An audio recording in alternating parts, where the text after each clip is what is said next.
Welcome to Launch Today, the podcast focus on what it takes to get your startup to $1 million in revenue. From marketing tactics to incredible guest interviews, we focus on sharing behind-the-scenes insights from masters in their field. If you're looking to skyrocket your startup's revenue, don't miss today's episode featuring the digital transformation virtuoso and multiple industry entrepreneur Daniel Grossmann. Daniel Grossmann's career is a masterclass in using technology to drive business success across diverse sectors. From revolutionizing the hospitality industry with AI solutions at MindBank to spearheading digital transformation as Chief Digital Officer at Per Climate AG, Daniel has consistently been at the forefront of innovation. As the founder of multiple ventures, including the Nutrition Zone and Trend Market, he's turned visionary ideas into thriving businesses. His expertise spans from crafting data-driven marketing strategies to implementing cutting-edge CRM and automation solutions that have refined customer engagement. Today, we'll share his insights on product differentiation, securing investments in competitive markets, and using digital tools to create sustainable competitive advantages in today's fast-paced business landscape. Daniel, thanks for coming on the show. Pleasure is all mine. Thank you, Trevor. Appreciate it. I am a little bit with a cold today, so any listeners/watchers, yes, I'm a little under the weather. That's okay, though. Daniel brings the energy. Part of why I brought him on the show. I had a chat with you last week, and I'm like, you have such a great mindset on a bunch of things that I had to bring you on. I think the first thing to ask is you founded a lot of companies across diverse industries, from nutrition to AI to hospitality. What do you use to find an opportunity in a crowded market? How do you mentally prep yourself for this? Just so that everybody understands, I come from Switzerland. Switzerland is a very small country that speaks 3 official languages, which means German, French, and Italian. We have a 4th language, which Romansh, which not many people are using. And we also speak English. A lot of people in Switzerland speak English. So basically, when you talk about a crowded market, I was born and raised in a very fragmented market. And this fragmented market is still one of the wealthiest countries in the world, with one of the highest salaries in the world. Yes, we don't have the advantage, let's say, the United States, with 350 million people living there, where you speak English and everyone understands, or maybe also Spanish, but you still have a huge crowd speaking the same language. So you have to find a way of saying, okay, what you consider, let's say, a niche or a niche, how we would say in French, this is for a key market. It's enough of a market for us to justify making a living of it. We will probably not be able to make a huge company of it. Let's say it's not in the parameters of Apple, Meta, Alphabet, and so on, but it can give you a living, and it can give you a living, and it can give a living to a few employees. It can grow to 50 employees, 100 employees, but will not give something for 200,000, 100,000 people. So already putting it into a very restricted field, targeting a market that is realistic, but it's not going crazy, already helps by defining, can I find 100, 200, 500, 1,000, 5,000 customers? That's already, it reduces the barriers of entry in from your mental point of view, because you're not trying to convert the world. You're not trying to build $1 billion business. It could be $1 million business, yes, but $1 billion and $1 billion is a factor of 1,000, and that's huge. And in certain countries, it just doesn't make sense. Like, it doesn't necessarily make sense in Switzerland. There are $1 billion companies, many of them, but I don't know if maybe most of the listeners don't understand or never heard of it. 98% of the entire turnover in Switzerland, of one of the wealthiest countries in the world, with only 8 million citizens, is done through small and medium-sized businesses. Not the Nestlé, not the Roche, not the Novartis, UBS, not ABB. All the small companies that are around. So they also are converting work into money, but they're not doing it necessarily for the entire world, but they live well. And that may be my core approach, why I'm so eager into realizing an idea, because first of all, I can sleep better because I don't have sleepless nights thinking about if it's a good idea or not. And second, it's a realistic idea that, first of all, if I succeed, fine. with a realistic target. And if I don't succeed, I don't fall from too high. I don't fall from too high. That's a good point of view. You're working with AI right now across several different industries. And I heard someone say the other day, hey, I think we're at peak AI, which sounds insane to me. But what do you think of as like an indication of an AI startup that's going to make it, that's doing something promising, versus somebody who's put yet another wrapper around ChatGPT and went, give me money, please? So AI is a big term. I think most of the people have not realized yet what is coming.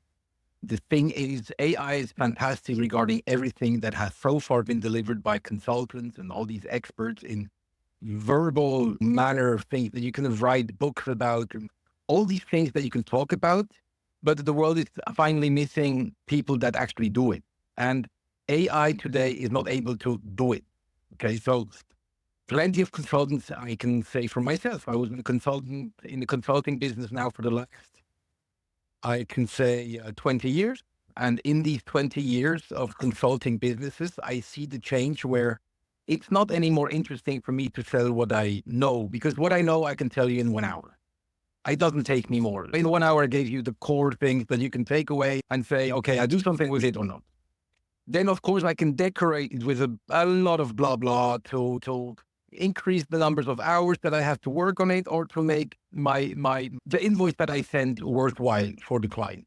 But that's also over today. I don't, these AI solutions today, ChatGPT and Claude and all these solutions, they are really so sophisticated in providing a good answer if you know how to ask, that I don't know if it's arrogance or ignorance, but to pretend that more than what they read in the World Wide Web and then from this constructed an answer is insane. And to try to find a job or to pretend to do that better than, let's say, ChatGPT is also insane. But that I can do it better than ChatGPT, that's obvious. But doing it today, another problem, because I'm talking again from perspective of one of the wealthiest countries in the world, where people don't want to do certain jobs because they're very comfortable, and they have entered into a stage in society where I'm not really sure that many people really want to do something. Interesting. But do you want to have a good life? No, it makes sense why people are so interested in investing and all this crypto and gambling and being a boss. And everybody talks about Elon Musk. Everybody almost pretends they want to be Elon Musk. Even if Elon Musk says it's not fun being him, actually, or not so much fun. He says that, but they still want to be Elon Musk. But nobody wants to work the 18, 20 hours Elon Musk works. Yeah. And he's doing that for decades. They are not able to do it for 24 hours.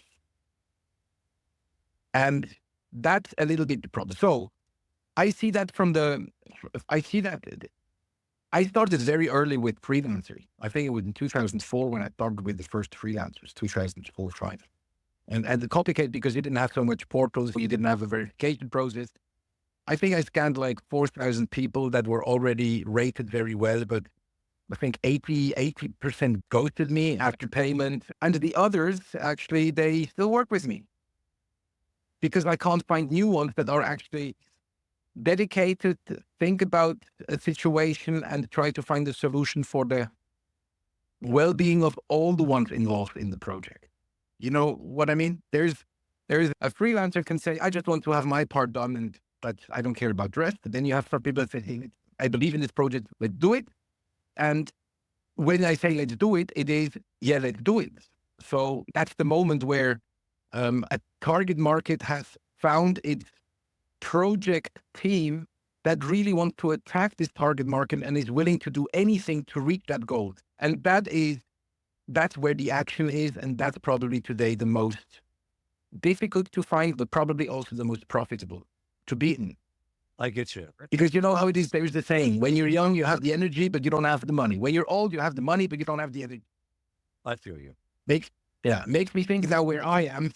But the thing is, you have a lot of people that have money and they just don't have the energy. They have the vision.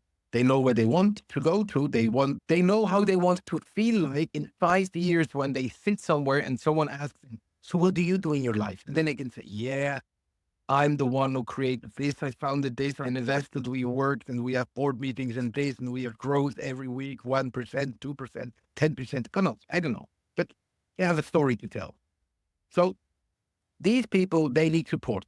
Now they get quick support with a nice project, with a nice presentation, easy to find. And you don't have to find because you can ask ChatGPT. It gives you something beautiful. Beautiful compared to the dozens and dozens of hours or hundreds of hours. It's one of the big consulting firms will probably need to deliver the same thing. Yeah. Yeah. Yeah. But then the action, then finding the people that are really, that get, I don't even know if I'm allowed to say that, but I'm in Switzerland, so they can't put me to jail, but that they get shit done. You know what I mean? Yeah. I get that. That's amazing. So interesting. I do agree. We're not yet at the point where AI automations are good enough to do a lot of the work. You can plan it out with it. You can talk about at endless length with AI, but actually execution still requires a human in the loop. I've talked a lot about human in the loop AI as a big part of how I'm growing my agency and a big part of how I recommend people should be scaling their businesses right now. You're building in digital transformation, an investor in this space, right? What would you recommend to a founder if they're building right now? I don't think you should be building directly in AI because it's competing against OpenAI and NVIDIA is a losing game. But every business should have AI enablement in it. What do you want to see from a startup when they say, we've got ChatGPT delivers this and humans deliver this? How do you want them to break that down? Okay, so let's say you have a company that wants to enter into the space of digital transformation and use AI in what kind of shape. So there's two things. One, we have the public data on which most of these models are built on. That's what they train on. Okay, so they have either the World Wide Web that they can consult and collect data from, or Grok has a big Meta is going to be using all its social media platforms, whether it's Instagram or Facebook or maybe even WhatsApp. I don't know if it's from a privacy issue, if that's possible. Google has the advantage of Google to feed their Gemini and any other versions they're going to develop. And so everybody has some touch points that allow them to access a huge amount of data. Now, we as the consumers of the solution, we also need data, but we can't be data. Because we are not Meta, we're not Alphabet, we're not any of these companies. So the only thing that we can do is we can actually try to take advantage the most of this, what was already collected and is already at our disposal, but that's not a competitive advantage because everybody has that access. I have the same access as you. If you ask, actually would be an interesting test. If you ask one question from where you are now, somewhere in the US, and you ask this question to ChatGPT, and I ask my question to ChatGPT, how much different are these two answers that we get from ChatGPT? I would expect they're pretty much the same because it's one word forward. Right? Now it's the same. But we know that there is a profile part in ChatGPT that actually has your own preferences listed in there. For example, I tell my ChatGPT that I want to call him Lenny because calling him ChatGPT is a tongue breaker. So I said, leave that. Okay, so I'm going to call you Lenny. Okay, Lenny is my buddy that I talk to every evening from 9 o'clock. We have a conversation because he's never criticizing me. He's fine, and I don't have to prepare tea or coffee for it. So he's motivational. He's a motivational partner that discusses, clarifies things in my head. But what I wanted to say, so we have to all access to the same bunch of data. The problem is that the proprietary data is not the same for everyone, which means if you, for example, and most people don't, but let's say you had an Outlook account. I don't know if you use Outlook or Google, but let's say you use an Outlook account where you have all your emails and all your contacts and all the contacts that you have filled them out with all the data from the contacts, where they live, phone numbers, a bio, a note, married, kids, remarks, and everything is nicely structured. Okay, everything is there. You could mix, let's say, ChatGPT with the data that you have in your Outlook account, which means it knows a lot about your life because you exchange emails and you have all these names registered and you know who is who and whatsoever. And on the other side, you take advantage of the worldwide, or let's say of this, of ChatGPT that can support you in this field. Okay. So now the question is, why I'm saying that when you have the company that wants to build something, what is it built on? So on the one side, does it only build something on the side from ChatGPT, but there is no value added because everybody has access to? Or do you have something to offer where you can collect data or you have access to special data that is unique to you? Okay. And then when you have more data that is, say, on top of ChatGPT, you would have another layer of data that you can fuse and bring together and analyze and modify and continue collecting and improving and whatsoever. Then maybe, yes, you can make a business out of it. Yes, you can make a business out of it. But without this extra layer of data, for me, I'm a simple user of AI. I'm not a complicated user. I really am a simple user. So without this, I don't know what all these companies do. And why I'm saying this? The crypto valley is not in the US. They say it's in Zug, in Switzerland. There is really there are buildings that are just focusing on the development of solutions related to crypto. And my meeting with one of the companies that is focusing on art, on selling and being able to sell parts of art through crypto, told me 90% of these companies have a business concept that doesn't make sense. I totally agree. As somebody who's been in the crypto space for a decade now, I still totally agree. And therefore, there are so many companies that will be built. Yes. Do they have a business case? I don't know. I just know that every business that I'm developing or involved in, each one of it deserves an AI solution that supports the business or actually is the business. Gotcha. The problem is, if I go to programmers, they don't understand the business. Okay, they will not understand. They don't know the process of things. And if I go to people who understand the business, they don't know how to program and they don't know how to process it. They automatically think how they do their business, but they're not able to put it on paper. And you need to put it in. You need to put it on paper because whether it's an algorithm or you have to explain step by step to an agent what to do, you have to transform your thoughts into that. But when you do that, if you're able to do that, then based on all the tools available, you don't need a team to develop it. Everybody at home can do it. So that's why I think today is probably more worthwhile to study languages or literature and things like this, that you are really eloquent, okay? And this eloquence will help you to express yourself whatever comes to your head because you know how to put it in words. If someone is not eloquent, then it's going to be difficult. And I'm not sure when I see all these tools available that teams, on this level that I use AI, only on this level, that teams are needed to realize a simple case. It's already, when I see how much time it takes to program AI to get something really useful for the user, okay, and to avoid all the back office work and what AI is able to create from what they have access to already now, it's frightening. It's frightening that I can give you an easy example in Nutrition Zone. You have to imagine Nutrition Zone is the simple concept that I opened with a good friend of mine, a production kitchen where we developed food for schools, for canteens, for offices, for diet concepts, and all have their specific food preferences and requirements. So my idea was, if I can give not only a menu, but also can show how healthy the menu is with not only the macronutrients, but with the vitamins and all the minerals and all the lipids, any detail that you would surpass any FDA requirement, then I have an added value because also the person who gets this and wanted to say, hey, your kid is eating this in our kindergarten. They say, oh, wow, vitamin, blah, blah, blah. Look at all these numbers. So we were working on this, I think, like 2,500 hours to build up the platform in 5 languages with 2,000 different ingredients. All ingredients have 68 elements, vitamins, minerals, and blah, blah, blah.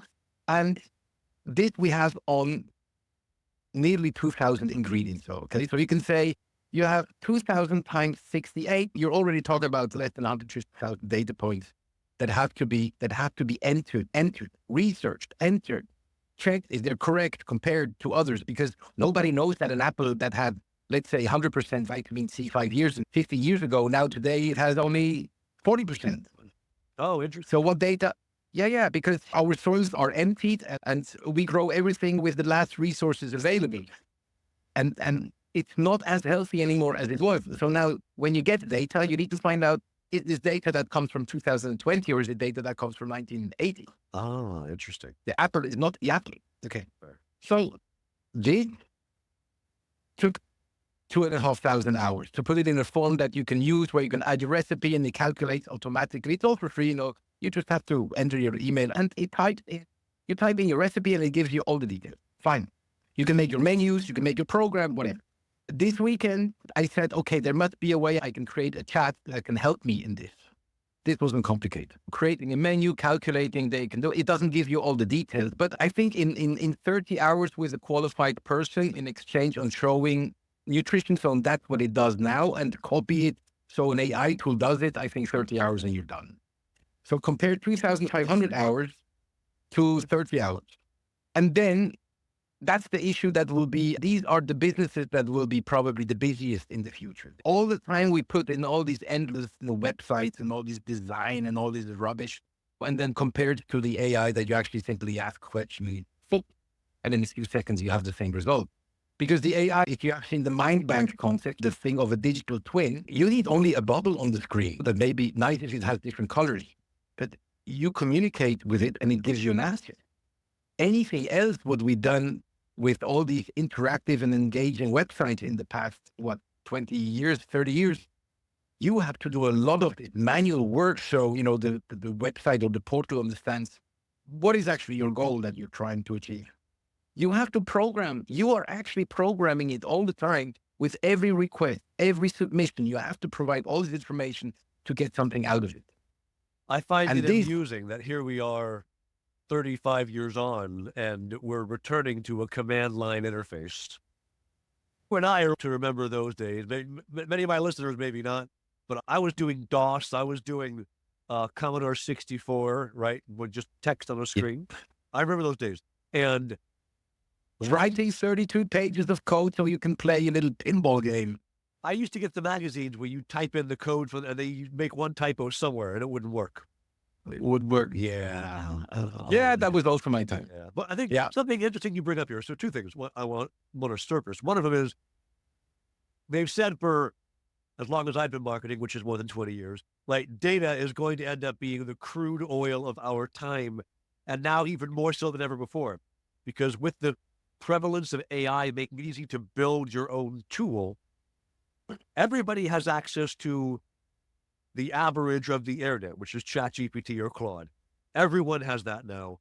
The data you have that no one else has is the only thing that you can monetize anymore. That's one thing. And the other thing is, I think our expectations for what we can get from software will be changing a lot. Because as you've mentioned, what used to be a 5-year project to write is now one person sits down for a week and they've shipped it. To the point where I'm writing internal tooling for my agency. That is taking the processes that power the whole company and automating the bits that are automatable and still having humans in the loop for the bits that are not. And when I had originally 3 years ago planned out my 5-year plan for crowd tamers, I had expected to hire 3 full-time people to build the tools that I'm now building with 4 hours every week. And the difference in delta you can get out of human-assisted AI productivity. We did benchmark in my agency. We're not anywhere near yet done with our automations in place, but we've already automated away about 200 hours a month worth of work by using AI intelligently and using automations to help progress things along. And there's only 6 people in the company. 200 hours of labor saved a month that's a person. I just got a 7th person for free.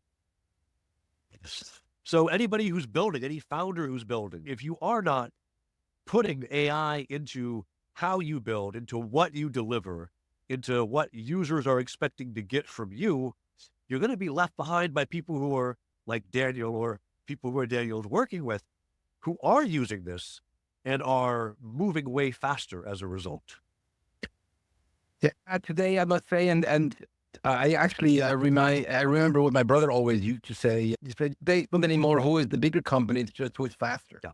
And this has even accelerated now. So I also think it's worthwhile from everyone, and maybe that's a big issue in bigger corporations or in any corporation. I don't know what you consider as a corporation from how many employees, but let's say these heavy structures that are focusing on meetings, discussions, and special teams, work forces, task forces, and all these things. In this time, someone who knows what he wants and has a little bit access and the knowledge of how to use the latest tools, he will probably outperform them.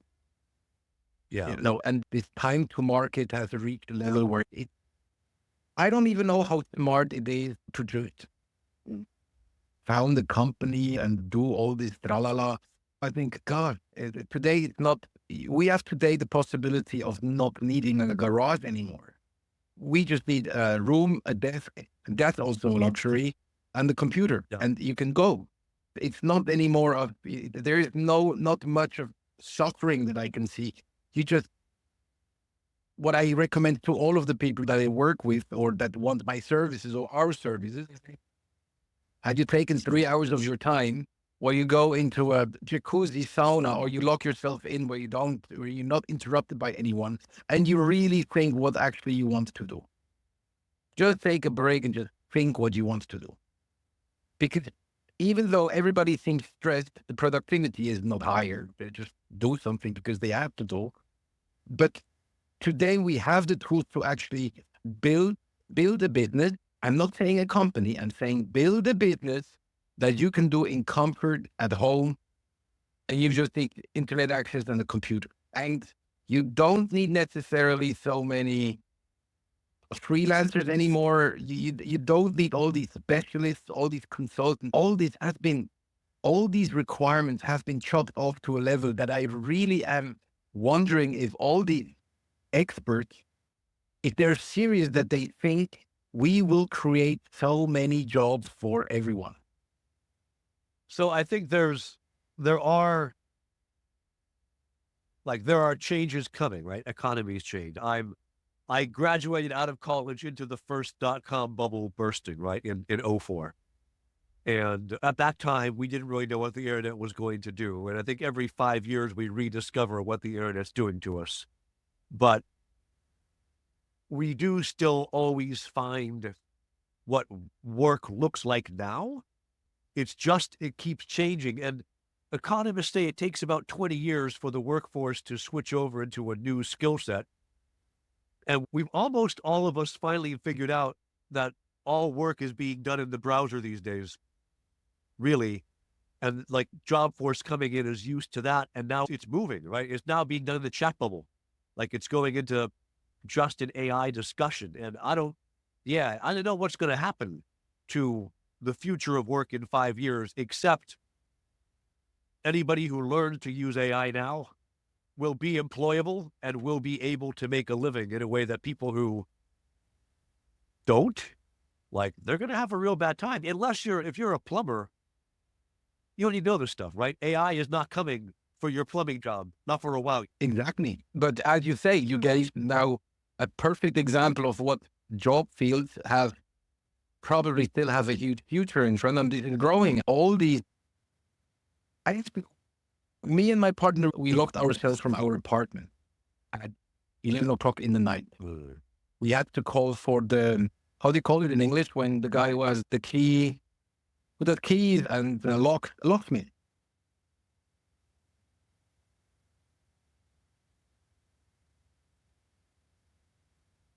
Trevor, are you still there?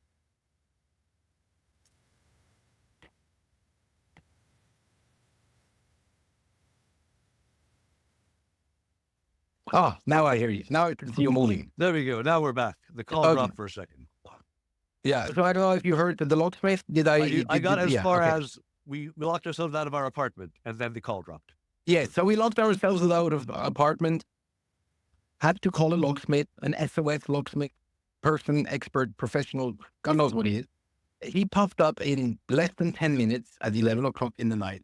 He looked at us. If we're looking how he's opening the lock, okay, because we I hear you. So he didn't want us to see what he's doing to open the door, the lock. And so he turned around, looked at the lock, took it at his little pen whatsoever, click, open. Yeah. I mean, it was like 4 or 5 seconds. Yeah. 4 or 5 seconds it was open. So I said, okay, how much does it cost? And he says, yes, $300. Yep. I said, and I said, and what do I want to say? I was idiot enough to just walk out of the door, forgetting the key. And then I said, I'm standing outside. The same thing, exactly the same thing is, let's say you have a water issue, your car has an issue, let's say you have a toilet that is not working, or the shower, the water is not running. We will be paying probably fees for such services because, first of all, nobody wants to do it. And we are not able to do it anymore because we are not anymore the generations that tried to do everything by themselves. Right. We're going to pay fortune for these, and they will probably never have an issue with jobs. But if I look at the crowd, the masses of the SEO professionals and programmers and data entry people and data cleaners and all this marketing assistants, social media post manager, there are so many job descriptions where I think, are you really doing this all day? And they're doing this all day and all night. For them, I must say, they will always find clients that don't know that there are other solutions, but they don't know. I really don't know how, if they have really a promising future. And now you're stalling, and I don't know.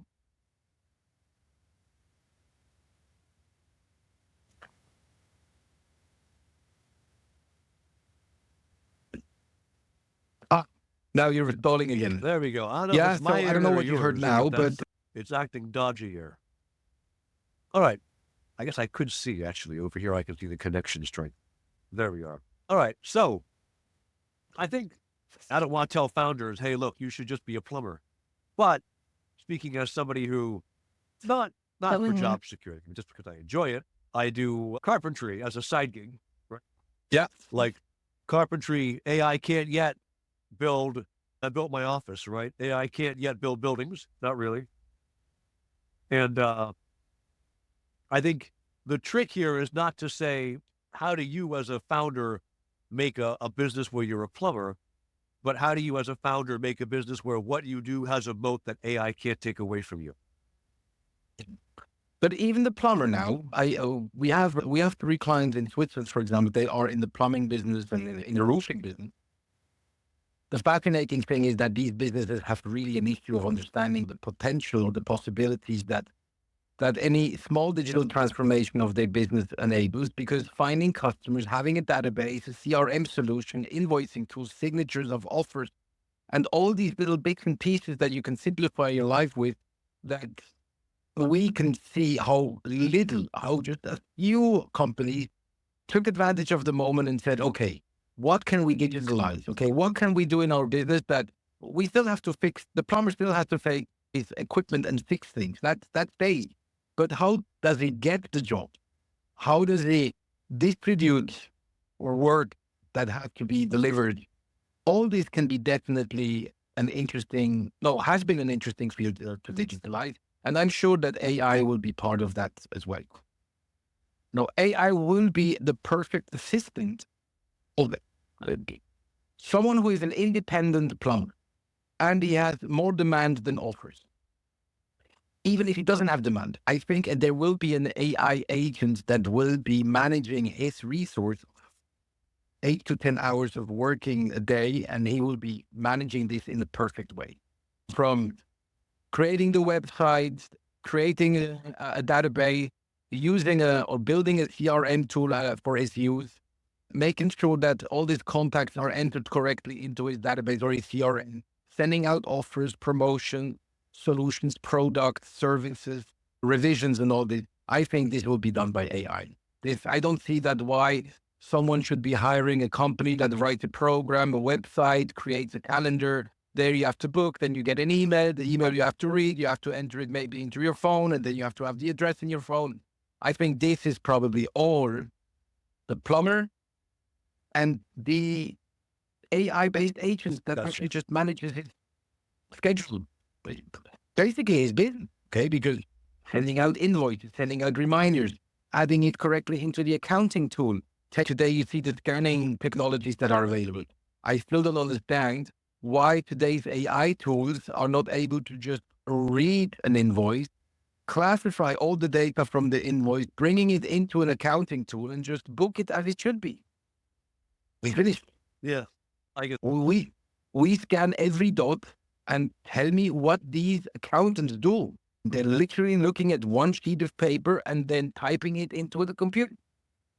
It's like mad. You have to become mad, but that still exists. I get that.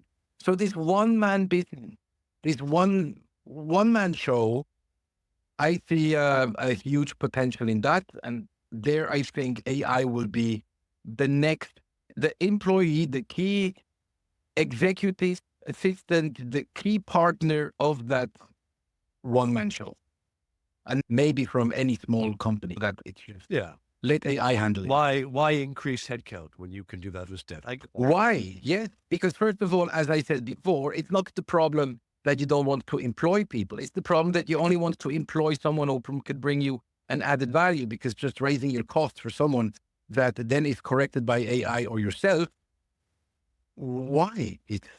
You know that there are certain people say every employee is a headache. Most of the cases, so AI or a headache. Look at me. I'm already such a freak that I speak with Lenny every night at 9 o'clock. And I'm not calling one of my business partners in a company and chat with him because I know that there's, I speak every night. Every idea I have, I formulate it. I discuss if my impressions are correct and what are the opportunities and how can I limit it and how many people would I need, what functions. It gives me, I don't even know who else I would consult to give you such a quick feedback. Not everything is perfect, but at that moment, it's an excellent feedback. I couldn't ask for more at the moment. Dropping. And I believe it's getting better. That's unfortunate. Now you're stalling, so I'm not sure if I should continue speaking or I wait until you're back online or back moving your head. Yeah, you dropped all the way. Okay, I'll hang out.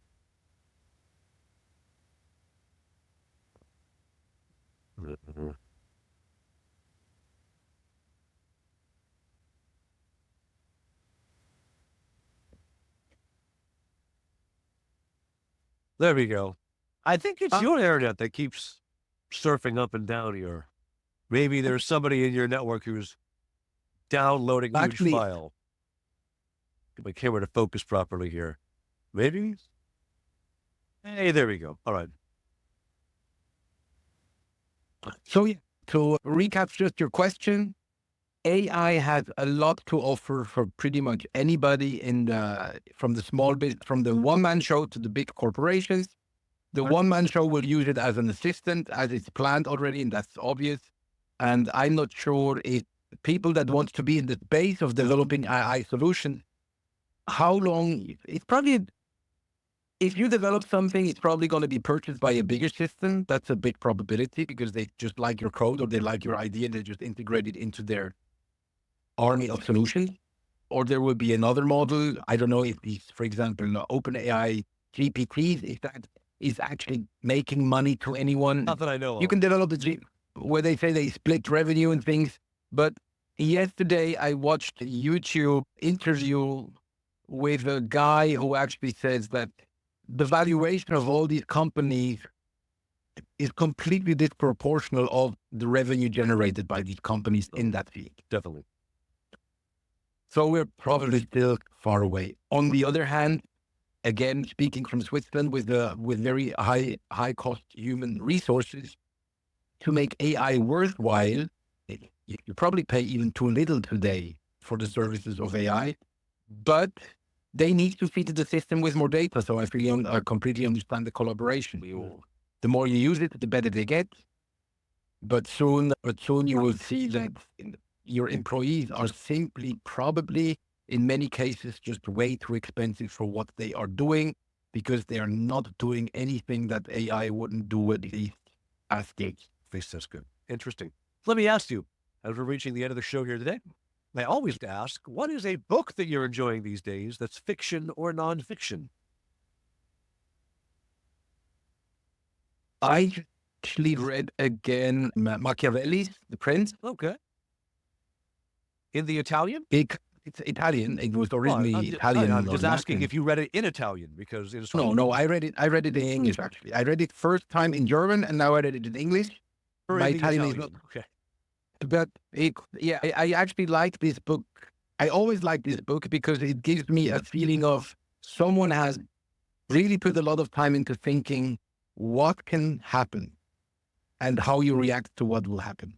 And it has to do, it's like an overview of processes. You start here, that's the condition, these are the options. I always remember the ways on how to take over a country, that he thought about all these options and he cleared it out, because every professional will say, oh, my field is very specific and this is, you have to work for 40 years in it to understand it, but it's so specific, it's special, it's whatsoever.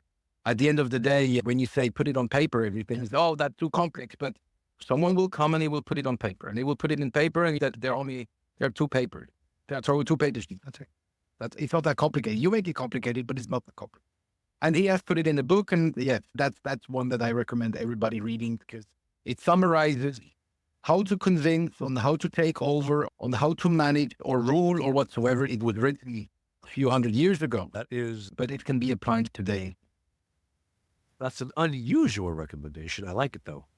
It is maybe the oldest book I've ever heard recommended on my podcast here. I think that's the oldest book I've ever heard recommended on Launch Today on this podcast, because I think it was written in 1563, something like that. Yeah, it's 400. Now, no, 400 years old when I was reading it for the first time. Now it's already a little bit older. 1532. I was off by a few years. Published. Yeah, so yeah, I remember it was 400. Yeah, so 400. there you go. There's your business book. Read it in the original Italian if you're hardcore. When I was in high school, we had to read the Divine Comedy by Dante, and Yes. Catholic high school. So I learned Latin while I was there, and Dante's Italian, when you go back that many years, is so close to Latin that I was able to read in the Italian, and you realize the translations in English don't have there's no sense of joy in the language. It's just someone was like, yes, this word translates to this word, let's go. Very kind of workman. I doubt that Machiavelli's The Prince is written with the same care of making the language. I mean, no, of course not. You have to imagine that 500 years ago, 400, 300, 200 years ago, from the moment of Martin Luther, the German Martin Luther, it was the only way on how to transmit information by writing. Yeah. And writing was an art. It was only the most educated people were doing it. Educated people were doing it, not the smartest, but the most educated people. Yes. So they took care of this craft. And I'm sure that you see that probably in any text written in these times. Yeah. Yeah. So, yeah. All right. Awesome. That's a good recommendation. I read a bit of it back when I was in high school and went, maybe I should go revisit it. Well, you're multilingual. You speak, I think, 4 languages you mentioned pretty comfortably. How did this impact in the business world? Is speaking all these 4 languages a huge bonus, or is it like German and English and you're done? What are the... No. The advantage is that the German, English, Czech, French, they are in different language. Spanish, they're in different language categories. So it covers different parts of the world and different types of mentalities. And I think it showed me, when I was a student, I was making money as a barkeeper. And the only advantage, I was a terrible show mixer. Terrible. I had no clue about cocktails. I just knew that I had to mix some strong alcohol with a colored liquor and some soft drink, and that's it. But the only thing, they came back and they said, hey, we want that drink. And I said, yeah, what color was it? I don't know. Oh, the purple one. Yeah, I knew the purple one. But yeah, exactly. But the thing that you can actually speak to many people first of all, I was able to speak in their language. Most of the customers are able to adapt to the language, or at least one language that they master. And second was because I was interested in all businesses. So you build the relationship much easier if you speak a language that the other party wants to speak. Gotcha. Some people I speak with. There are many Czech people that I know that I speak English to them, even though we can speak Czech, because we know that the the vocabulary is much bigger in English. And if you work in the technical sphere, it's much easier because these words have not even been invented yet Still in English tech word. Yeah, or yeah. insurance. So why complicate it your life? But from the personal, anything that has to do with a final handshake, the languages help because it brings you closer. Gotcha. I actually regret that I spoke 4 languages already when I was 4 years old, 5 years old. I realized afterwards that I speak different languages, but I didn't really focus or was more interested into learning another language afterwards, which I regret today. Yeah, I don't know if I managed to learn another language, but I did with the languages I did learn. I get that. I'm American, so I mostly speak one language, but I lived in Poland for 7 years, so Oh, I really? used to speak Polish moderately well. No, I don't. I've forgotten a lot, but now in Not Quebec, easy. living in Quebec, I speak French. I speak French. Yeah, Polish is not easy. It's like Czech, but that's not. It's Polish not is a a very. utter SOB of a language. Any language that has conjugation, declension, gendered nouns and adjectives, plus small plural, I'm like, stop it. You get in the end, just there's conjugation. Yes.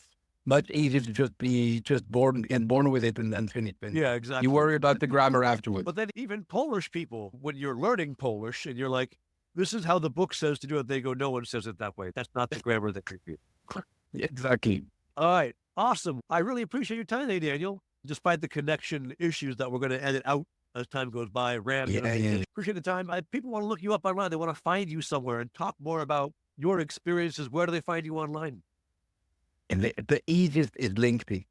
Why? Because I have different phone numbers from different countries. You cannot reach me whatsoever because I might be on the other phone and there, this and that, and I don't want to walk around with 4 phones. And LinkedIn is the easiest. You know what I'm doing, where I am, what I'm involved in, and when I'm busy. And actually, also that's how we found each other. Connect. So that's the easiest. And emails, forget it because I have also I don't know how many emails I have, and with 400, 600, 700 emails a day, I maybe miss one. Yeah, no, I feel you. That is also, I see currently I have 300, 400, 200. That's 900 unread emails all told. Like, Yes. nope. So I read them, I look at them all. I'm not pretending that I read them all, but LinkedIn has kept it a little bit, this professional environment has kept somehow under control. Yeah. All right. Awesome. Thanks so much for your time, Daniel. Everybody else who's listening. Hopefully it was useful to anyone or anyone who's interested, but thank you very much and appreciate of being asked about my opinion on things. Excellent. All right. If you want to Much appreciated. learn how to grow and scale your business, don't forget to subscribe to Launch Today on Spotify, YouTube, or wherever you are listening to the show today. Thanks so much, everybody. We'll be back in 2 weeks. See y'all. Bye.